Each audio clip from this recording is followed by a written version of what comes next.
Paris, while several Chicago public schools have removed police officers from their buildings, 55 schools in the city still have what are called school resource officers.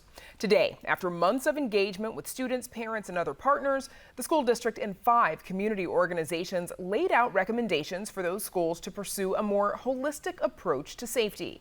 As the district noted in a school board presentation today, the exclusionary disciplinary actions of officers in schools still, quote, disproportionately impact students of color. Joining us now with more are Maria DeHelio, coordinator of Voices of Youth in Chicago Education, or VOICE, one of the 5 community organizations working with the school district, and Chicago Public Schools Chief Safety and Security Officer, Jadine Chow. Welcome both of you to Chicago Tonight, and welcome back to you. Jadine, let's start with you, please. What are some of the alternative approaches to safety that the school district is recommending here?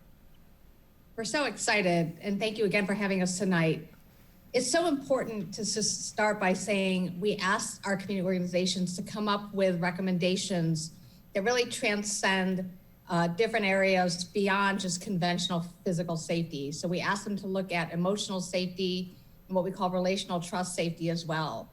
A lot of the ideas that came up from their many sessions with public community engagement stakeholders came up with ideas that include things like restorative justice practices that we would like to implement school-wide, particularly if we look at those efforts being led by community and students. Look at mental health supports for our students, particularly in sense of capacity as well as capability. So making sure that the people we do have the right skill set so that they're looking at things from a trauma-informed lens and making sure that we're not inflicting more harm on our young people through these experiences. Another one I'll highlight, which is so important, is finding ways to elevate student voice. And so giving our young people more opportunities to be leaders, giving them opportunities to have more control of their destiny in terms of governance. So those are just a few of the examples that they came up with. Maria, your organization, of course, you all work very closely with students and held several student town halls on this subject. What kind of change have you heard from students? What kind of change would they like to see in the school resource officer program? Thank you again for having us. So yes, my name is Maria. I'm the coordinator with Voice, and Voice has been, since our inception, has been all about centering the voices of Black and Brown youth in order to promote and advance healing-centered learning environments in schools. So for us, this effort was really about making sure that we have the values of youth-centered solutions be from the very beginning until the very end when it comes to the recommendations and crafting of the recommendations. We held, like you said, 3 different town halls. They were all youth-led, one of which was only young people were allowed to be in the town halls so that we could have something that was focused on young folks. And then the other was bilingual in Spanish and English. And the other one was intergenerational.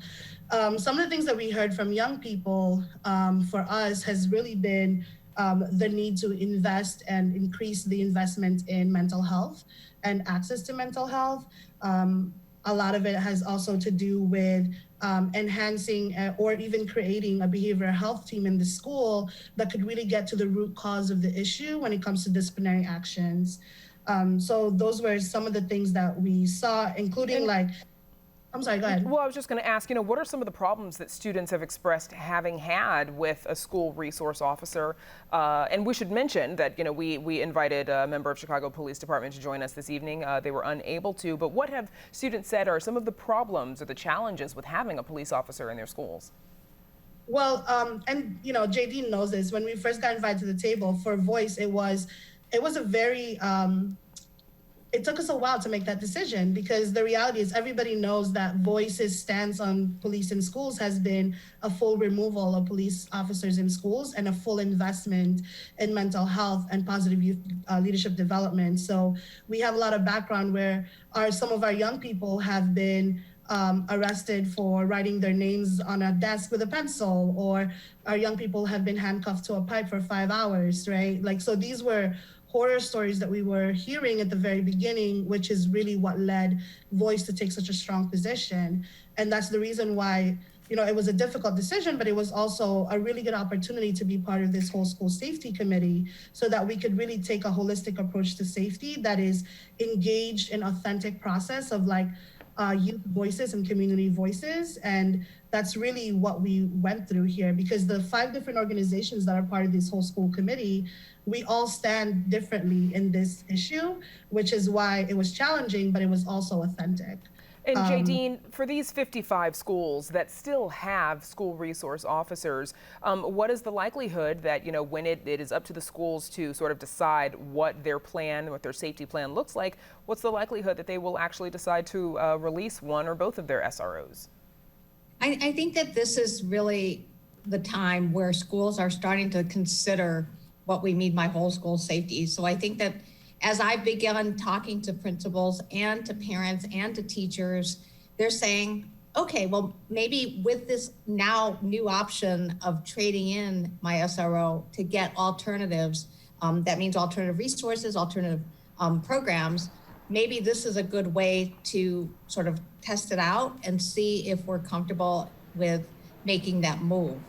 This is what's different with the process this time, is we are giving them the flexibility to look at possibly removing just one, and it's not an all or nothing. And also the other thing that's different is that we're helping to identify these alternate ideas, strategies that they can use to replace what they felt they were using the SROs for.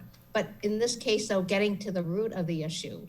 And that is something that, again, we want to work in phase 2 to help schools really think through, what does that mean? And what are we Jadine, afraid of? and we've got about 15 seconds left. Explain quickly, if you would, phase 2 and what the schools are being tasked with now. So essentially, schools will be tasked with forming whole school safety committees at the school level. They will be able to review the recommendations. We'll get partnerships to help think through, subject matter experts to help think through what is best for that school level. And then in June, we'll ask the local school councils to vote again on their whole school safety plan. Okay, June, we'll probably be talking about this again down the road. My thanks to CPS Chief Safety and Security Officer Jadine Chow and Maria DeHelio of Voice. Thanks for joining us. Thank you again.